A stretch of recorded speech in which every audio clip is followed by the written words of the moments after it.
Hey everybody, it's Jason Blaha here, and today it's time for another client lesson update, and this comes from my experiences that I've had within the last year regarding coaching clients, and a lot of people, this is their favorite segment. And a lot of my guys out there who are listening are personal trainers or coaches, and some of this can be useful for you guys when dealing with your own clients. But one of the things that I routinely deal with, and this only happens with men, and it's this idea that they have suddenly lost muscle out of just nowhere. In the last 2 weeks, they've lost a noticeable amount of muscle in the mirror. And ironically, it will be in situations to where they're setting PRs. They haven't lost any body weight. They haven't gained any body weight. They've stayed around the same body weight. They're objectively stronger on multiple lifts. And yet in their head, they're convinced that they are losing muscle. And it's almost always my arms are smaller. Now, before people say, well, Jason, you've got people strength training, most of my lifters do a lot of arm work, especially triceps. But I'll give you guys examples of the sort of stuff that I hear. And this is both from intermediate and advanced lifters. This isn't just my noobs. Noobs always think that they're getting smaller, and you just tell them to shut up and eat more and to keep training. But when you're dealing with other people, I mean, one of my guys, for example, he is doing something like 12 to 16 sets of rows a week. I have him doing a lot of rows because he needs upper back work. And that's a lot, guys. And that's split up over all 4 of his training sessions. And then because he wants to do some curls, I'm like, okay, well, if you want to do 3 sets of curls to failure at each of your upper body workouts, that's fine. Now, keeping in mind, guys, he is doing all this rowing. He's also doing face pulls. Okay? We're doing all this other stuff. And I'm letting him do 3 sets of curls twice a week. So 6 sets of curls, 12 to 16 sets of barbell rows, right? And in that time, he goes, my arms have gotten smaller. Okay, that's not biologically possible. He hasn't lost weight. He's gotten stronger. I'm like, have your rows or curls gotten weaker? Well, no. Same thing with his triceps. A particular lifter was doing multiple sets of 10, like up to 6 sets of 10 every week on closed grip presses, plus max work, plus speed work. He's doing tricep extensions with dumbbells, like rolling extensions. So anyone who says, well, you only have him strength training. Well, yeah, he's maxing and doing speed bench. But the guy is doing 3 sets of 10 twice a week on closed grip benching, and he's doing overhead pressing, and I'm letting him do 3 sets of rolling tricep extensions the end of both of those workouts. Okay. Plus he's doing restoration work with band press downs at home with bands for high reps. So anyone who's saying, oh, well, he's losing glycogen or whatever maybe in his arms. No, he's doing 30 and 40 rep sets of band press downs at home in addition to high rep extensions plus 10 rep sets of closed grip presses. He's also hitting PRs during that time. Okay, so his bench has gone up like 5 pounds. And he's like, but my arms are getting smaller. And it's like, well, that's not possible. Not possible. And I'll get into some of the research for you guys in a minute here too, that you can talk to your clients about, or any of you out there who are doing stuff like this. But it's generally, he's like, well, I used to do a lot more curls. It's like, well, how many sets of curls do you really think you're going to benefit from in a week? I mean, you're not blasting a bunch of gear. And some of these guys are like, well, I'm used to doing 20 plus sets. 20 plus sets of small exercises. Seriously? And a lot of these guys wonder why they need coaching. They wonder why they're stalling. Well, I can tell you why. Same thing, one of my more advanced guys, who, when I say advanced, we're talking mid 500s deadlifters.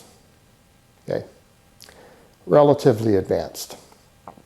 This guy actually has phenomenal arm genetics, by the way. He has above average arm genetics. He has big arms. They're better than mine. And I have him doing all this training, and he comes to me and says, Coach, my arms are getting smaller, particularly my triceps. My triceps are shrinking. Now, keeping in mind, because he used to do a lot more work for triceps, but this is someone who I've been coaching a long time. He's telling me this something like 9 months into coaching. So it's not like we've seen this dramatic change. And he's like, my triceps, they just look smaller. And I'm like, I'm looking at the videos and your triceps are massive. What are you talking about? And He goes, well, I just feel like maybe I'm not doing enough volume for my triceps. They've got to be shrinking. Now, keeping in mind, this is a guy who's doing floor pressing, JM presses, band press downs, okay? And I look at him and I'm like, well, what about our tricep exercises? I'm like, did you set a floor press PR this week? Yeah. Like, so if your triceps got smaller, how did you set a floor press PR? Okay. He set a board press because he's got some bench blocks at home. He set a board press PR the week before. So I'm like, you just two fairly tricep dominant exercises, you set a 1 rep max PR on. Yeah. Like, are your JM presses getting weaker? He's like, no, they've gone up. So the guy's doing 10 rep sets of JM presses, and he's gotten stronger on his 10 rep tricep exercises. Okay, he set a board press PR. He set a floor press PR. I'm also letting him do band press downs for high reps. I'm like, well, have you lost weight? No, I haven't lost weight. Just my arms look smaller. I know they're smaller. Do you guys see the problem with this? This is, again, a lifter doing something like 6 sets of floor presses every week at this time. Max benching, speed benching. Doing 6 sets of JM presses every week for sets of 10. Okay. And he's getting to do high rep band press downs. But because he's not doing 25 sets of direct work for his triceps, he thinks they've magically shrunk. But just shrunk out of nowhere. And here's the problem with this idea. People have this bizarre idea that the really high volume training is creating a lot of extra gains. And when we're debating this stuff and we're talking about doing 20 plus sets per week, the debate among the experts is it giving 0.5% extra muscle growth? Okay? Not is it a requirement, like is it giving anything? That's what they're debating about. All these volume debates are about that last 1 to 0.5% muscle growth. That's what they're arguing about. Because the research, when you go look at it, and we'll get into maintaining muscle, is not even the same as gaining. It's easier to maintain than it is to gain. If you look at a lot of the research, particularly the German volume training studies, when people are going to failure, now granted, these are all advanced lifters, and they're only training each muscle once a week in these studies. So we could extrapolate over to twice a week, maybe different numbers. But what have these studies consistently shown? That in a single training session, maximum muscle growth, optimal muscle growth is usually seen with 5 to 10 total sets for a muscle per week. And that's not saying coming in and doing just curls. These are big exercises. Okay, they're total cumulative work. 5 to 10 sets. Some lifters and some muscles saw maximum gains with as few as 5. Some see it with as many as 10 from a single session. When all those studies are looked at and they compare 15 sets, they always see less muscle growth in those groups than the 10 or the 5. And 20 sees even less than the 15. Pretty consistently. Okay, the only outlier is Brad Schoenfeld's volume study that you guys have seen the debates. You've seen other people look at it and say, well, it's not even statistically significant. There's a problem with a lot of his data collection. Okay, it's been discussed by other experts in debates. They've argued with people defending it, saying, look, the data, there's problems with this data collection. And that's a big red flag when the data conflicts with 20 other studies that say something different. Okay? See the problem here? But let's come over to that point. Maximum muscle growth is sometimes seen with as few as 5 sets per week to failure in advanced lifters. Okay? So instead of all the extra volume people are doing, maybe they need higher quality volume, more high quality sets. Especially your big lifts, since we're not even taking those to failure, you better know your percentage of your max you're working with. And I mean, realistically speaking, if you're working at 70% of your max and you're doing 7 reps, guess what? That's why you're not growing. Okay? It doesn't matter how fatigued you are. By the way, being tired doesn't actually make you magically gain muscle because you're fatigued from other training because you went too light.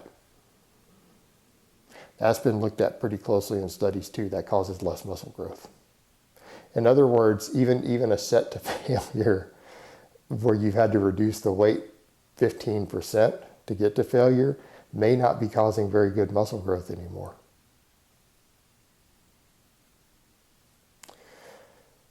So you have all that data showing that, and then if you go look at all the stuff showing retaining muscle, what do we see? It takes even less volume. Half or less of the volume that it took you to build the muscle will keep it. And that's one reason a lot of really good coaches, actually, not talking about guys who prep IFBB pros, a lot of really good coaches, when their clients cut, they reduce their total training volume. Why? Because it's harder to recover on less calories, harder to recover in a deficit, and you don't need the same amount of work to maintain a muscle that you needed to build it. You can cut your sets back. And a lot of good coaches I see cut training volume by as much as a third, take a third of their training volume out. It's just not necessary to retain muscle, and they use their diet to burn body fat. So the problem you'll have, though, is that when you have clients who are really at actually good optimized volumes, because they're not doing the extreme bro volumes that they think they're supposed to do, sometimes they feel like they are shrinking. Even though when you have objective data to say, hey, you know, your 10 rep sets went up on that muscle, your 1 rep maxes have gone up, and you haven't even had enough time to detrain. Okay, they're like, well, I just feel like I lost a bunch since cutting volume back or whatever. But sometimes it's like, I've just noticed it in the last week. Or I've taken a new client who did that, and one of those guys that I listed was a newer client, and he had only been doing my training for 2 weeks. You can't lose very much muscle in 2 weeks. You can't lose a noticeable amount. Even if you quit training completely, you're not going to lose an entire pound of muscle in 2 weeks on zero training if you're already trained. It just doesn't happen. And that's been studied and looked at. And then the other thing to think about is that a lot of these lifters aren't taking objective measurements. These problems go away when you have clients who get DEXA scans. Okay, they go away because the same sort of training volumes that I'm prescribing to these guys, I also prescribed to like one of my guys who had a major tricep weakness. We did a ton of tricep work and put like 30 pounds on his bench press over the course of several months, something like 4 or 5 months. And he got a DEXA scan in between, and the DEXA scan showed, interestingly enough, the most muscle gain that he gained, because he gained muscle. Most of it was his arms were actually, the upper arm was the largest amount of muscle growth that he had.